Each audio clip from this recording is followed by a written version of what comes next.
If you don't use extra virgin olive oil because it is very expensive, I'm gonna tell you about something which is marginally cheaper than olive oil and you can make it yourself at home and it parallels all the benefits of extra virgin olive oil.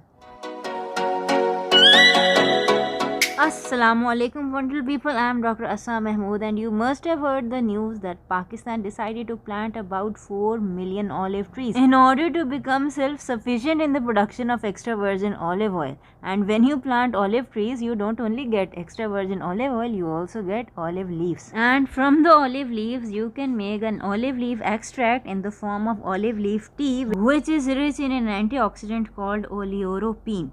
This oleuropein is a wonderful antioxidant. Oleuropein is a wonderful antioxidant for almost every disease. You should be taking a cup or two of this tea every day if you are always down with flu, cold and fever, whether it is viral or it is bacterial. It is good for both. In the comment section below, let me know if you are a kind of person who is always down with some kind of fever or flu.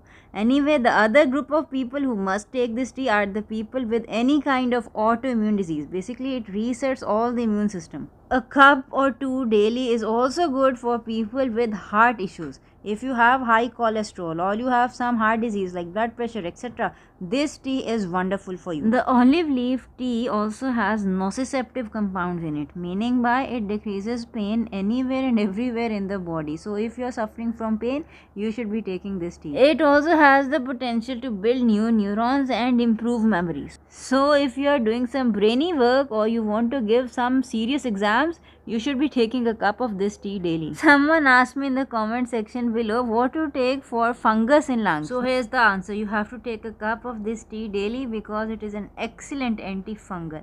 Also, it improves the fertility, so people with PCOS should be taking this tea. Not only it helps with the female fertility, it also helps to improve the sperm count and the sperm motility. And all of these claims are research based. The links to all the researches can be found in the description box below. Do view them. Also subscribe to my channel because I upload videos of foods and supplements that will keep you away from diseases and save a lot of money that you spend on medicines. Having said that, you must know the right way to make any herbal tea.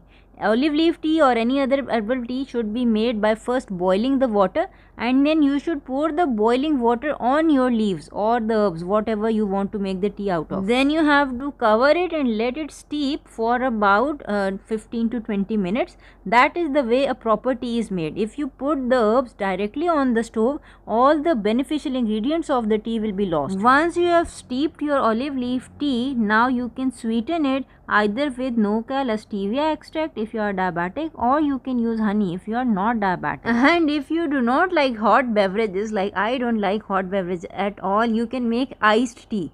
You have made the extract, whether you drink it cold or you drink it warm, it is not going to affect the efficacy of the extract. So you can put a lot of ice in a glass and you pour your steeped tea into the glass and you can sip it with the straw like this. But cooking your tea on direct flame like most desi people do, that is gonna hurt your tea very much, so avoid that. Anyway, in the comment section below, let me know whether you like to drink your tea warm or cold. Take care till we meet next time. Assalamu alaikum warahmatullahi wabarakatuh.